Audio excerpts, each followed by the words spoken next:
be honest, the reason, about moving into an eco house, it never entered my head at all.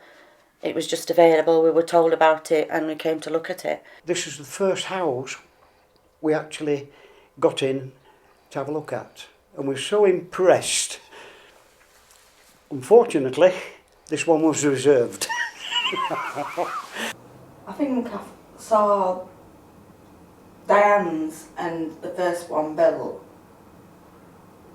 and I decided from there I wanted one of these.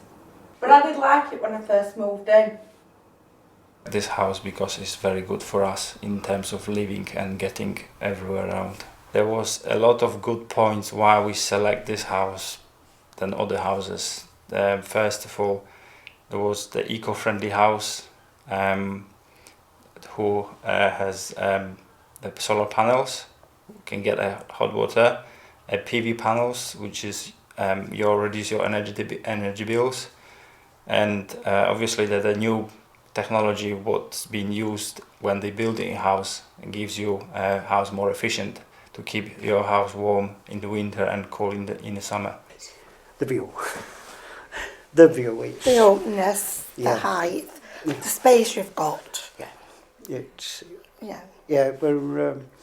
it hit us when we walked in, didn't we? Mm-hmm. Yeah. Yeah. Yeah. I've not thought about it one iota about, actually living in the eco house. Yeah. It was because we came here that has made me think differently. Just general everyday things, washing the dishes. Don't wash 3 or 4 dishes. Wait while you've got a bowl full to wash. Trying to save water. What can you do with the water when you've finished with it? Well, it'll water the plants. It's good. It just makes you think, and it's been fantastic. And I wouldn't swap this house for the world, trust me. And neither would my grandson. If he was here, he'd tell you. And I just think they look absolutely fantastic. And I think at first they generated a lot of interest. People were just coming up the road to have a look at the houses. They look like something that you'd expect in Sweden or somewhere else. Certainly not in Rotherham. I think they look absolutely fantastic. And I love that they've used natural materials. The first thing that attracted me to this was obviously because they were a new build, and it were all this eco housing. Everything was supposed to be cheaper and obviously good for the environment and things like that. I wouldn't say that's how I found it now I live here. I wouldn't say I'm any better off than living in a terraced. That sounds really bad, but the bills are higher, everything's higher, to be fair. And it's just strange. The upstairs gets so hot that you can't cope, and then downstairs is just constantly freezing. All the structure of the house is I really like it. Is the external walls is covered by the cider wood, and which gives you like a more closure with the nature if it's made by wood rather than the brick. But it's very, very quiet. It's very, very close to, to the surroundings, schools and shopping and everything.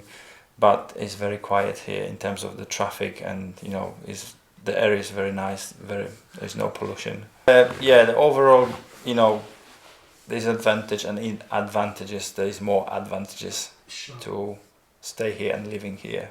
First and foremost, we were drawn to it by the looks of it outside. Also, we like the look of the housing estate. I think it looks really nice as a street. It looks welcoming, it does. With eco garden and everything, it's absolutely brilliant. The neighbours are really friendly. You make friends really easily on here. I'd not move from this street now. Now, if it were the right way around one on this street, then we would, yeah. The idea of an eco home, I think, is really, really good if it works. But I don't see how this works. They look beautiful, they really do look nice, but in practicality it just doesn't work. I've given up. I don't try and control it anymore. I don't. The bills come, I pay them the best I can. I try and not have the heating on at all if I don't need it. And the water, literally, we just have the water on for like half an hour a day, and just for one bath, and everybody else uses the shower, because it's just not cost effective otherwise. Throwing things away, it just seems to be that world. Ditch it, buy a new one, throw things away. It's got to come to an end. People have to be re-educated. I think the best people to do the re-education of people, firstly, is the people who build the houses and who the houses belong to.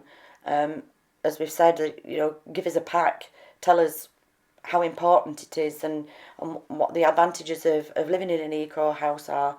I think suppliers of white goods should have labels telling you things that are, eco-friendly, not just wait while you have to ask. The suppliers are Empower, the power generators. We shouldn't really have to ring them up. They should, give us the information, because that way probably hammer home how important these things are. It is a green lifestyle, yeah. As I said, the hot water, which generate the solar panels, give you the hot water in the summer days, and as the PV panels gives you the electricity, which obviously you don't have to pay for the electric while the PV panels are on, and there is no electric to use your house appliances. So obviously you balance it with the house, so you're just working together, I would say. Where I try to be ecological in terms of the sortation of the rubbish, like plastic, the cardboard, metal cans and glass. So I try to be as close as eco-friendly and green. You're doing a bit for the environment. I suppose if every house built as now, really this should be built into it. Automatic, there should be no ifs or buts about it. And I mean, if there were 10,000 houses, putting electric back in the grid, it makes a little bit of difference. We've got an allotment with down over road. We try to put bottles in right containers and green bins for recycling garden waste. I've tried to improve all the time. As I said, I've gone down from 10 units a day to 5 units a day. We try to shut doors, don't leave lights on, don't leave things on standby. It's just ways, that you can help yourself. I don't know whether that was age or whatever, but I obviously use the green bin and things like that. But then when I got this, I was like, right, we will. You do try and change because you've got an eco home. You try and do everything different. But no, I'd say I'm back to square one again now. The PV panels obviously generate electric. So during the day, if it's a normal day, a sunny day, I can use my telly, I can use my washing machine, I can use my dishwasher, and this gives me a free energy. I look for the readings, especially as soon as I see it's a sunny day. And the first thing I do, I look at the readings, I think, right, my washer's going in. We get free electricity during the day because we've got these photovoltaic panels on the roof. I've heard that name a few times, I can just about remember that. And that they generate electricity. If you don't use the electricity, the good thing is that it then goes back down to the national grid. And we've also got water panels on the roof. And in the winter, I wouldn't say that the water got hot enough for you to bathe in it, but it's certainly hot enough to be able to wash the dishes in and things like that. So you haven't always got to have your hot water on. Here's the hub of the whole thing. In here we've got the boiler, which I've been told is split into 3. Something's for the gas, something's for the water, etc.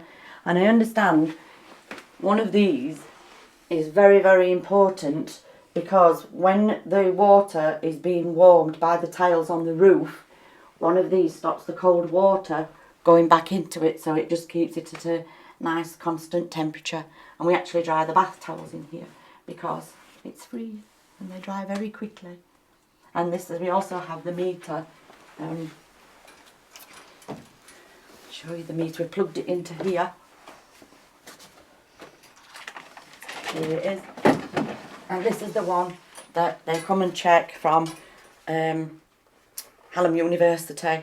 I'm not going to touch it because I know they take lots of different readings using these buttons, and it tells you how the tiles on the roof are performing, so it's very important. The lights have blown. They're supposed to be Eco light bulbs that we have. I have now spent 2.5 years trying to get a new light bulb for my kitchen and my downstairs, which cost me £8 something to get, which you can only get from this one place that now has told me that they don't do them anymore. So I have now resorted to taking out the light fittings and putting back in normal light fittings for normal eco light bulbs that I can now purchase for £1 from the pound shop. The things downstairs that are obviously there to make this efficient, this home, I just keep away from because it petrifies me just to look in there. The next controller obviously is PV panels. So there's the wireless data box with the LCD screen, where you can see the current status of the PV panels. At the moment is 47 watts generated, which is obviously very, very low. So it's like you can turn one bulb and 40 watts, and that's give you free energy, 40 watts, because you generate actually 47. So anything lower than 47 is staying in your house, so which is free. Anything above the 47 watts is you pay from. On top of this, what I said already, the controller gives you the total amount, how many kilowatts you've generated through the day. The average is between 4 and 5 kilowatts.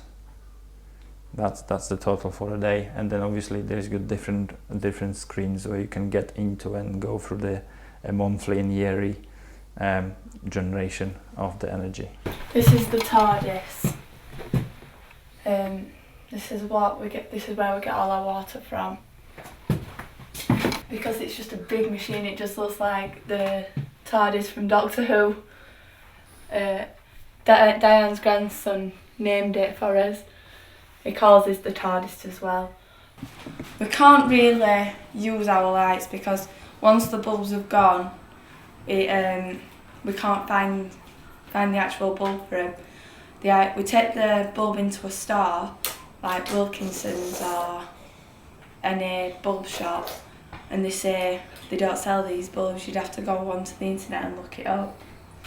So, and because South Yorkshire Housing provides us with bulbs, they send them out every year. Yeah, but they don't They don't send the right ones. They send completely different light bulbs. Barenet ones. Yeah, they send barenet ones. The next door neighbor, when he moves into the house, he registered for the feed-in tariff within the time limit. Obviously, he can get all benefits from there.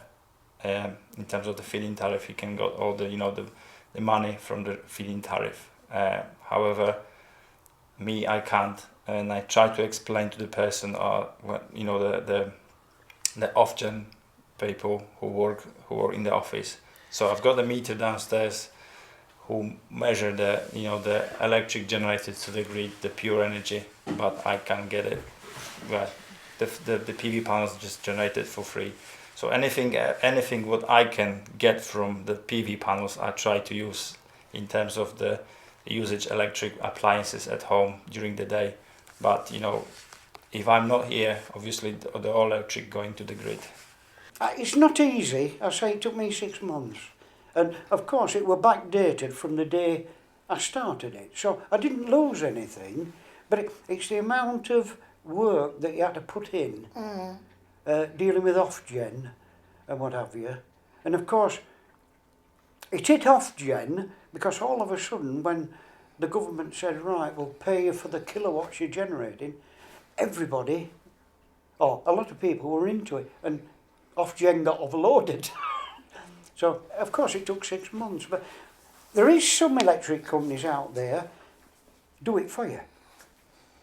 But I mean, I say, I were at the front end of the the scale. So I did it. I've got my file, and you know, it's all right. If it hadn't been for you, I wouldn't have been able No, to you have wouldn't have done been it. able to have done it. I wouldn't have been able to have No. tackled it. No. Because the amount of paper were phenomenal, really. If I've got any complaints at all, that's the one that, you know, it would have been. The builders did explain a few things, that we got these tiles on the roof for the water and the electricity. We had a very, very technical pack left us, which, to be honest, I haven't looked at.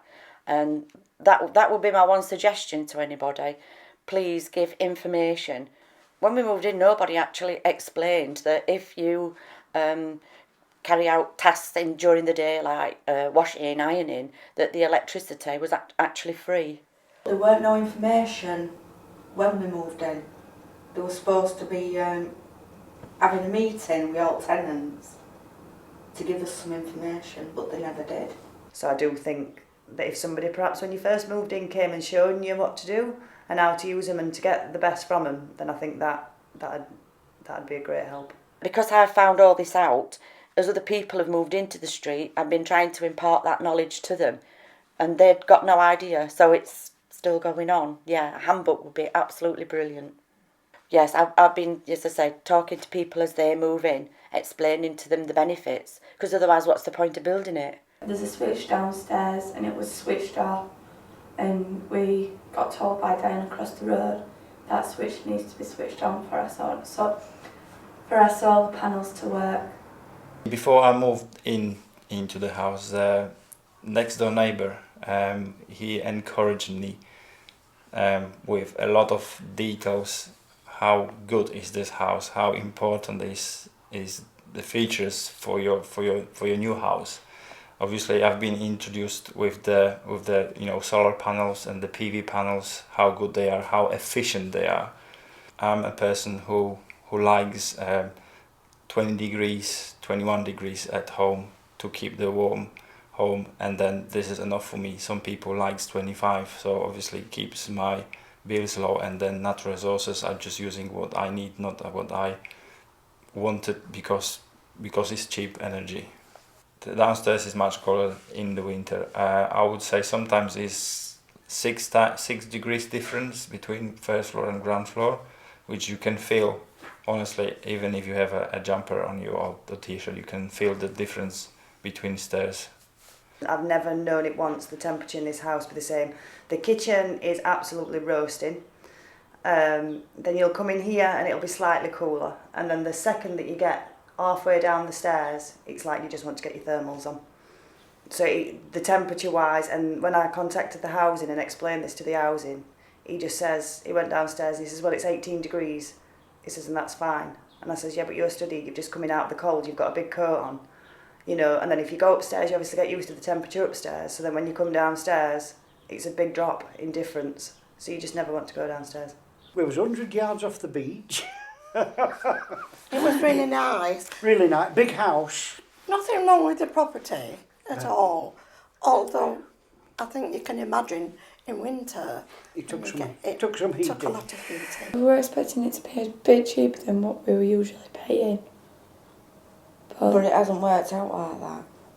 It's worked out, I think it's worked out about £5 dearer a week on gas and electric, both, than what we used to pay.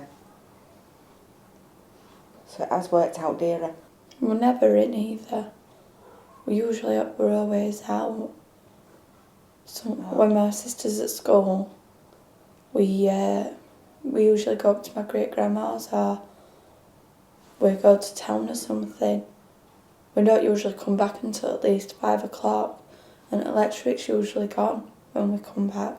There's no doors to shut the stairs off, so eating it in winter you just can't do because it's all going down the stairs. So you can't shut no doors at all. So if we want to put heater on, we'd have to sit in the kitchen and shut We've the door. done that numerous times. We've actually taken the television into the kitchen. Because even if you put heating on, an heater, it doesn't make no difference. You'd have to sit in the kitchen where you could close the door. So then eat once I escape downstairs and And at winter, my little sister, through because it's that cold, she can't sleep on her own. This is the house with some people saying is upside down. The living area, which is the living room, and the kitchen is on the first floor, and the sleeping area, which is 3 bedrooms, are on the ground floor. It is slightly different. However, I've found a lot of benefits from the most important, the most place where you're staying during the day is the living area and the kitchen. So when you're staying upstairs, there is a much warmer here, so you don't have to heat your house much, as you've been staying on the ground floor, and keep your ground floor more warm than the top floor. The lady across the road, I think she's quite happy, but she lives in she lives normal way round. Yeah, if I was single and I was on me, or just you and your partner and you had no kiddies, then I suppose, yeah, it'd be fine. It'd be alright. But how many people are like that nowadays? I can't see where the benefit comes from of flipping you up. The bedrooms just seem smaller. They're just silly. The weird shapes, really tiny little bedrooms.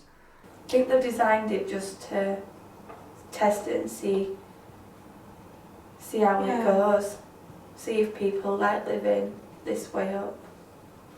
I've had 8 strokes, and then it's difficult going shopping upstairs because my left arm is weak.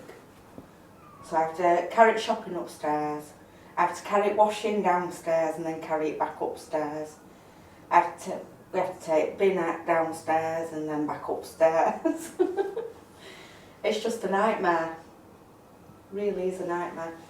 In these big spaces, you could have more storage spaces. But I think they've been designed by a man. That was a compare. It doesn't. It doesn't, Not really. Since moving, we've never ever given Teesside a second thought. What's the point in building something so nice to look at and so good if you can't repair them and you can't keep the upkeep to it? it just looks good. We don't think it's practical at all. We don't see the point. I am absolutely loving living at Henley Way. I've enjoyed every day living in this house. It really is. It's proved some challenges. It's made me think again about how I do things.